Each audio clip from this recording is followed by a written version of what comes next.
morning and welcome to another podcast of Iconic Freedom, The Formula. We are talking about setting standards for accountability and responsibility in this journey of personal development. Let each care for self and all will be cared for. So on today's episode, I'm going to do something a little different than I have in the past. I want to kind of free flow some ideas. So I've taken some notes that I want to kind of bounce off of you so that you can kind of get a sense of what we're talking about when we talk about emotion and the subtle nature of people controlling and manipulating you. It came to me today while I was driving at one point that I hear so many people so often in the media and every social media that you seem to go on to that it's outrageous. This is unbelievable. This is ridiculous. It's absurd. Can you believe this? This is not fair. What's interesting about all of this is that these are all these emotionally charged words, right? I've likened this to, people get into a conversation and instead of being able to have a discussion about something, talk to satisfaction, develop ideas, maybe you disagree, maybe you agree. Instead, they throw emotional Molotov cocktails into the discussion. The latest one is all about, everything in life is racist. And, the charge against that, is nearly impossible to, refute in a sense, because how do you prove a negative, right, in that sense? And to be honest, even the word racist is subjective. All the things that I said before, outrageous, unbelievable, ridiculous, racist, these are all subjective terms. Now, there's a lot of people that don't want to hear that because they have decided that they're going to make a living at, whatever racism they decide they want to peddle, right? Racism, religion, these things are all, they're businesses. I'm sorry to say, but that is the reality of it. But what I find fascinating is that people get charged up about this stuff. About a week ago, I said to somebody on Twitter, when somebody makes a charge like that, the simple response that I have given, not too often, fortunately, but the simple response I have given is, do you have a point to make? Because it really stops that part of the conversation. Listen, I'm not going to answer your emotionally charged situation for which you are incapable or you are unable to manage your own emotions. I've talked about how emotions are that indicator to you that something's going on. Well, the louder a person gets when they start screaming their emotions and all of these things that they want you to say, to be honest, the lesser their position is, the weaker their position is, because they have nothing else. They don't have logic and facts to talk about. They don't have solutions. All they have is their emotion, and all they do is live in their emotion. One of the things that I hear so often is, when we're talking about things being fair, I just think, what an interesting word. It's like I don't even use that terminology anymore. I'm presuming at some point in my life I did. But when we say it's not fair, again, emotionally charged language, right? It's not fair to whom? When you say that something's not fair, it's because you have an attachment to an outcome. And what's fascinating to me is that fair is subjective. It is you assessing what you think the outcome should be, which, to be honest, is in contradiction to the very word. An individual's assessment that they have a personal interest contradicts the personal interest. So you're sitting there and you say, well, that's not fair. To which my response would be, fair to whom? Because if you're saying it's not fair, well, then you're not talking about the equality of, the possibility or the equality of opportunity. You're deciding how things should be. And if they don't look that way, then you don't think that it's fair. Well, okay, but the word fair, really kind of implies a favoritism, right? It implies an inequality, as supposing as that's how other people should live, the way you think they should live. And so now this is considered unfair. But when you kind of think about that word and you think about your use of that word, every time you use that word, it's because you think that the other person should be subjugating to you.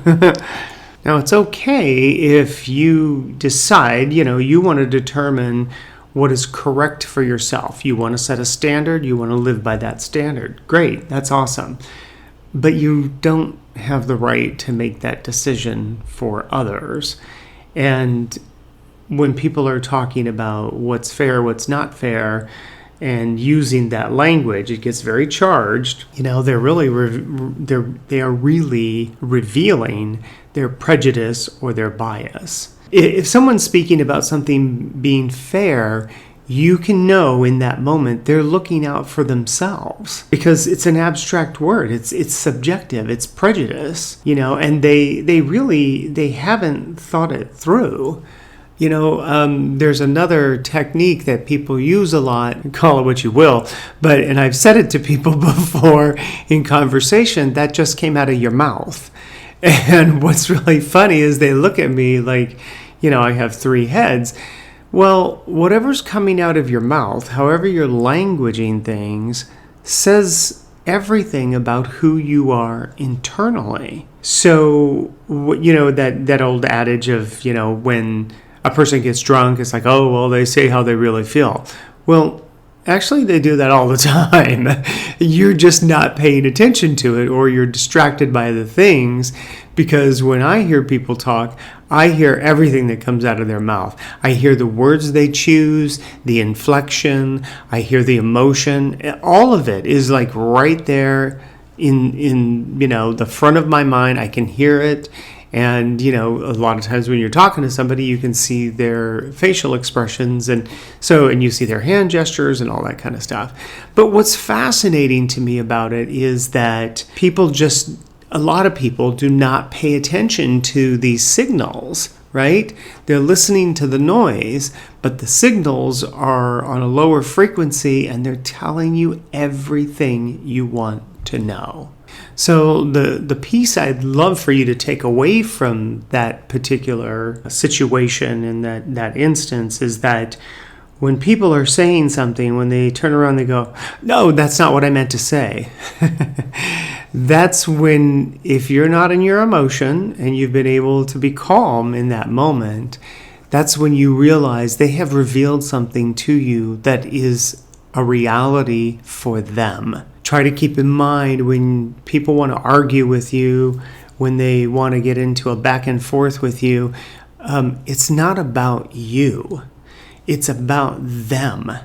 It's about what they're trying to get, what they're trying to accumulate, what they're trying to derive, what they are trying to manipulate or cajole. How many times have we heard people talk about, oh, it's for the children, it's for the children. It's like, they want to get on TV. And you know what? They don't have to do this just, in an angry way. They can do it like in, oh, look at this, look how sad all this is. This might not be a very popular view, but Jerry Lewis made a living out of it, right? Well, he didn't get paid anything, but, he got a lot of publicity and a lot of money was made because of what? Because you were able to strike a chord of people's emotions. And when people's emotions are toxic, they're going to do things that under normal circumstances they wouldn't do. Now, I'm not saying, don't give to things that you want to give to and all that. I'm not saying that at all. I'm just saying you have a self-interest in wanting to do that, and that self-interest is to feel good. I'm not judging that. You do what you want. I won't do it because I have other means by which I want to do other things, but that's not it. Always giving people money is never a solution in my mind because it's a temporary fix. Finding other constructive ways to assist people and help them in the long term is a way for me that seems more accurate and correct, because it's looking for a person to have some independence and some self-reliance. But that's in my world. Another one of these is trust. Oh, I trust you, or how come I can't trust you? And okay, so, and I may have touched on this, but, in a little more depth, I just want to say that trust is just another emotional extortion to fool yourself and to relinquish your accountability of observation. Nobody has to trust anything. I've told clients that for years. They're like, well, we trust you. And I'm like, you don't need to trust me. You just need to observe me. Observe my choices and observe my responses, and that will tell you everything you know. And when they call me and they email me and I'm available and I answer their questions and I speak to satisfaction, they get very comfortable with the fact that the person that they have put in charge of managing a situation for them is showing a consistent pattern of reliability. So I don't want to, go down the road of, consistency and pattern at this point, but I will later on in another podcast that talks about the idea of, when you look at patterns, if you just stick to patterns, then you miss the other moments that might be trying to tell you something. When people get emotional and they're trying to control an outcome, then they want to start manipulating the other person. So they'll start limiting their choices, or they will start attacking them personally. Because what happens in that moment is that individual then is trying to deflect and fight off whatever the accusation is, and now they're no longer paying attention to the moment and the reality of what this other person is attempting to do. So, my mother was, I have to say, I think my mother was an expert at this, that my mother would use all these scenarios and, all this language and these emotions, and she would, almost be, frenetic and all this other stuff, because she couldn't get us kids to do what she thought we should do. And the fact is that, and what did she do with all that was she would rage. A lot of people do that because, again, they can't manage their emotions. They're trying to control things.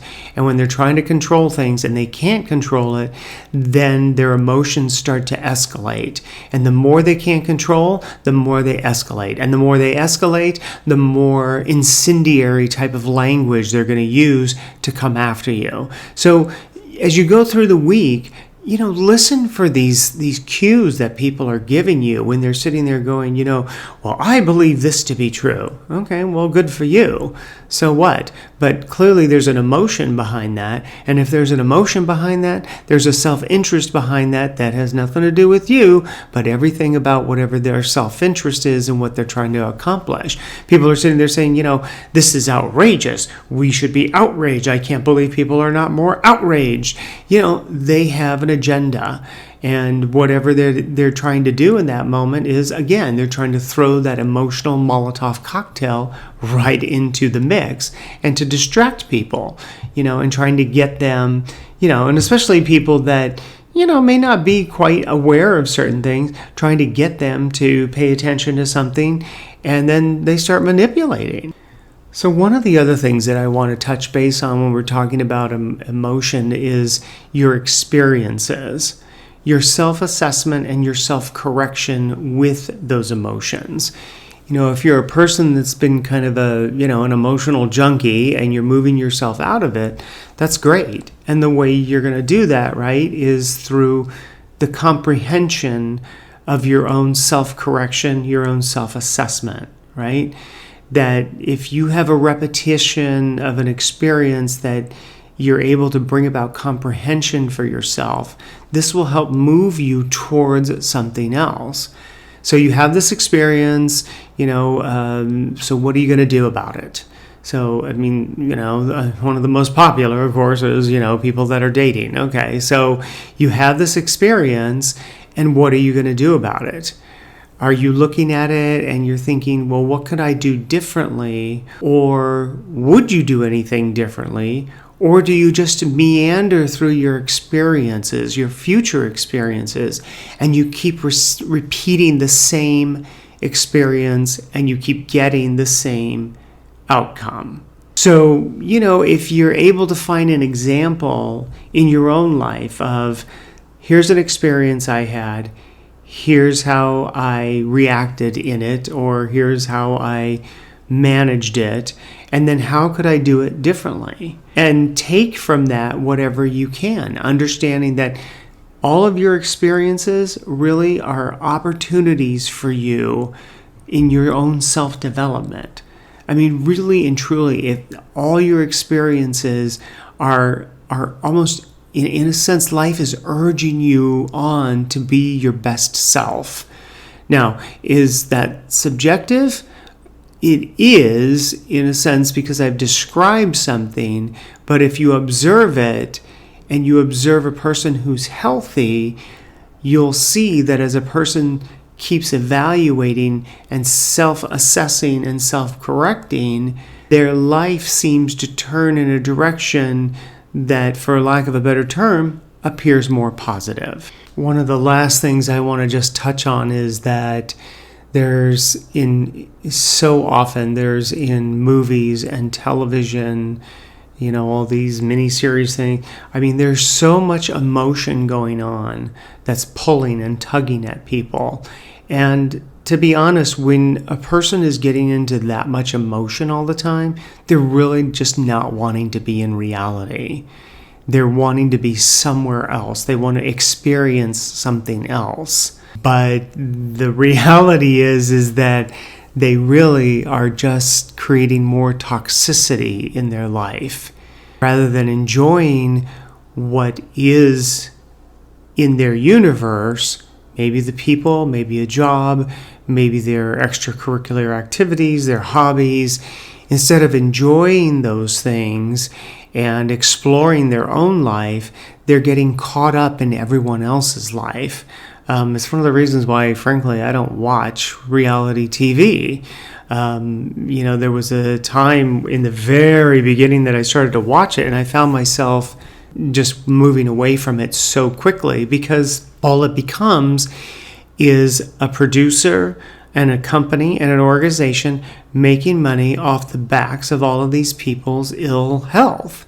These people who literally have brain damage. I mean, to be honest, there's really no other way to say it, but they have brain damage. They are ill-equipped, incapable, unable to manage their emotions. They have grown up being thrust into situations with people and movies and television and school and friends and peers and family and all these people hounding them to feel these things, to lead with your heart. And the problem is those people are actually encouraging a toxicity to basically flow through your bloodstream and continue to intoxicate you. And that's why there are people that have high highs and low lows, because they're constantly intoxicated by their emotion. And every time you trigger your emotion, I want you to consider the idea that you're taking a hit like a drug. And for some people, the more they take that hit, the more they want it. And the more they want it, then the more they're going to create in their world somehow that they're going to be able to create a situation, cajole a situation, manipulate a situation in order for them to be in that moment where they can take another hit. You'll see sometimes people that are dating, it seems like, they're constantly dating, right? They're going out and they're meeting new people all the time, and they might see someone for a few weeks and then it dies, and then, they go on to the next one. But in the very beginning, oh, this person's so great and wonderful and blah, blah, But the thing that's so funny about it is that what's really happening is the toxicity, the addiction almost, if you will, of them going in for the chase and wanting to go towards, getting that hit, getting that high, and then wanting to repeat that high. But what happens is eventually the reality unfolds. And as it unfolds, then, one or both people are like, wait, what the hell? Why am I with you? Now, for some people, they ignore it. They don't want to be in reality, and so they ignore it, and they try to find other things to distract from it, and they try to find compromise, and, it's okay, and, I really shouldn't judge a book by its cover, and then all of that brainwashing that they've had, since they were a wee one, comes flooding back in. And for some people, they'll spend a lifetime, unfortunately, in a situation for which they are unhappy. So as I close this out, I just want to, again, encourage you to take a look at the incendiary emotional language that people are using to manipulate you. Not just through their ego and their self-interest, but, they're also doing it through their words. And they're doing, and now, with social media and everything, they're doing it with, pictures and film, and and they're recording things. And so, it comes to a point where it's like, can you even, look at it and be comfortable with knowing that's a reality? Is it? Is it a reality? Or are we only seeing a partial picture of it? But if you're not in your emotion, you're much more able to be in a place where you are now being discerning, and you're looking at something and you're stepping back and you're like, okay, I need more information. Let's see where this goes. Let's see who this person is. Let's see where this story goes.